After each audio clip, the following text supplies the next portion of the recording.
Pertanyaan yang tampak sederhana, sesederhana cara berpikir orang yang mengungkapkannya. Untuk menjawab, mungkin kita perlu menelaah lagi sejarah dan fakta yang ada di lapangan. Dalam sejarah, begitu kejamnya PKI membantai para pejuang yang tak berdosa. Merekalah yang memperjuangkan Indonesia hingga titik darah penghabisan melawan penjajah yang mau menguasai NKRI. Sebelum melanjutkan nonton video ini, bagi yang suka dengan video-video kami, tolong bantu subscribe, like, komen, dan share. Bagi yang tidak suka, abaikan saja. Kami di sini tidak ada niat untuk menyudutkan orang-orang yang terlibat. Kami di sini tidak menambah atau mengurangi isi sumber untuk menjaga otentisitas sumber. Kami di sini hanya mengulang sejarah-sejarah yang sudah ada. Menelisik peristiwa bulan Oktober di tahun 1945 ketika kelompok pemuda PKI membantai pejabat pemerintahan di kota Tegal, menguliti serta membunuh sang bupati. Tak cukup di situ, mereka menghinakan keluarganya.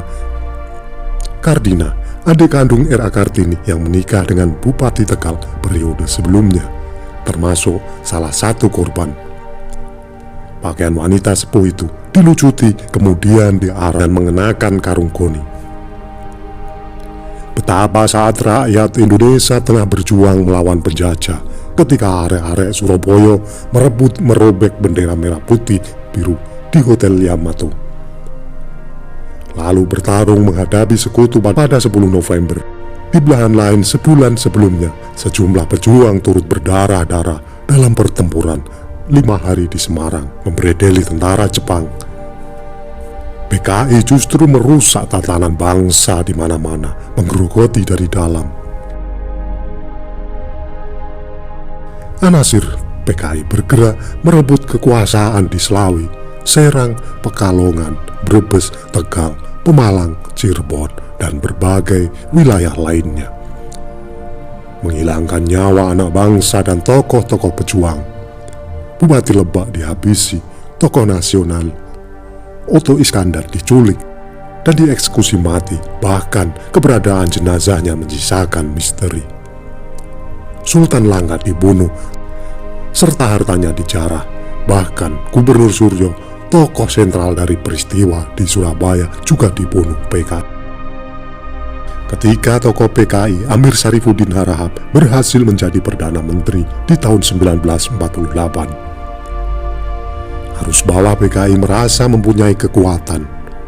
Musuh memproklamirkan Republik Soviet Indonesia, beraliansi komunis, dan lebih parah lagi, dalam perjanjian Renville dengan mudahnya Amir Syarifuddin menyerahkan begitu banyak kekuasaan pada Belanda dan memasung wilayah Indonesia. Keganasan PKI makin membabi buta. Saya sebenarnya tidak hendak bercerita tentang peristiwa di Gontor ketika setiap pagi menjelang satu persatu kiai diabsen dan nama yang disebut serta-merta disembelih, atau kisah Haji Dimyati, aktivis Masyumi yang digorok lehernya sebelum dimasukkan ke sebuah sumur bersama korban pembantaian lainnya. Juga tentang kesaksian Isra dari Surabaya yang ayahnya diseret ke sawah sembari dihajar beramai-ramai hingga jasadnya tidak berbentuk lagi, hancur, habis terbakar, dan dimakan anjing. Sang anak terpaksa memungut potongan tubuh ayahnya satu persatu dan dimasukkan kaleng. Atau cerita Moh Amir yang 4 sahabatnya sesama aktivis dakwah disiksa dengan dipotong kemaluan dan telinga mereka hingga ajal menjemput. Atau testimoni Surati saat para kiai dimasukkan loji lalu dibakar. Yang berhasil keluar tak lantas bebas, melainkan dipacoki. Pun saya sejujurnya tidak ingin mengisahkan kesaksian Mukni yang melihat tokoh dari Masyumi di Ponorogo diciduk dan dinaikkan truk. Telinga kakaknya dipotong lalu dibuang di sumur tua. Juga tentang Kapolres Ismiadi yang diseret dengan jeep Willys sejauh 3 km hingga badan terkelupas dan penuh dengan luka yang akhirnya wafat.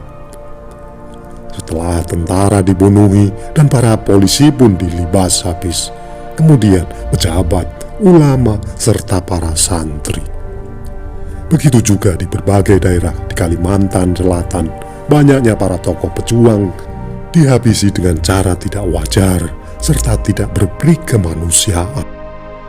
Bagaimana tidak ketika dibunuh secara pelan-pelan, telinga dan hidung mereka dipotong, bahkan kemaluan mereka diiris-iris menggunakan silet hingga akhirnya dipotong sampai mereka tewas. Pasca gerakan komunis berhasil dihentikan di tahun 1948, pada 1965 PKI kembali beraksi. Buya Hamka, ketua MUI pertama, dan para ulama lainnya dipenjara. Mereka difitnah oleh kalangan PKI yang saat itu sangat dekat dengan pemerintahan berkuasa. Tak hanya penerima siksaan tiap hari, Buya Hamka memperoleh ancaman akan disetrum kemaluannya. Deretan kisah mengiris hati di atas pernah saya baca, tapi tidak akan saya ceritakan sebagai jawaban atas pertanyaan itu, karena mungkin hanya dianggap serpihan dari peristiwa kecil. Tapi kini mari kita lihat apa yang terjadi jika komunis berkuasa di Uni Soviet. Sekitar 7 juta orang tewas dalam revolusi Bolshevik dipimpin oleh Lenin. Di masa Stalin, 20 juta orang terbunuh untuk memuluskan program komunisme. Salah satu cara komunisme bertahan adalah melestarikan tidak adanya perbedaan pendapat. Dan jika berbeda, sebaiknya dibunuh. Berapapun jumlah korban yang dibutuhkan. Di Kamboja, sekitar 2 juta orang atau sepertiga jumlah penduduk dibantai untuk mengukuhkan kekuasaan komunis. Di Cina, jumlah korban meninggal dalam revolusi diduga mencapai 80 juta nyawa melayang. Jadi, jika PKI bangkit, memangnya kenapa? Pertanyaan seperti ini lebih baik dijawab dengan pertanyaan. Jika PKI pernah mengkhianati kemerdekaan bangsa, apa jaminannya mereka tidak akan mengulanginya? Jika baru mempunyai sedikit kekuasaan saja sudah membantai begitu banyak orang, apa yang terjadi jika memegang kekuasaan besar? Jika komunisme dilatih tidak bisa berbeda pendapat, lalu di mana letaknya kebebasan? Dan yang terpenting dari semua itu, jangan berteriak korban. Mengutip Ahmad Mansur Suryanegara, PKI di Indonesia bukan korban, mereka pelaku. Atau istilah akun pribadi dalam buku Gara-Gara Indonesia, ini saatnya rekonsiliasi, kita bisa maafkan. Tapi jangan lupakan sejarah kekejian pembantaian yang dilakukan PKI. Itulah tadi ulasan singkat kami tentang menelisik kekejaman PKI di berbagai daerah. Apabila ada kesalahan dalam kami menyampaikan, mohon diluruskan dan mohon maaf. Terima kasih yang sudah menonton sampai selesai.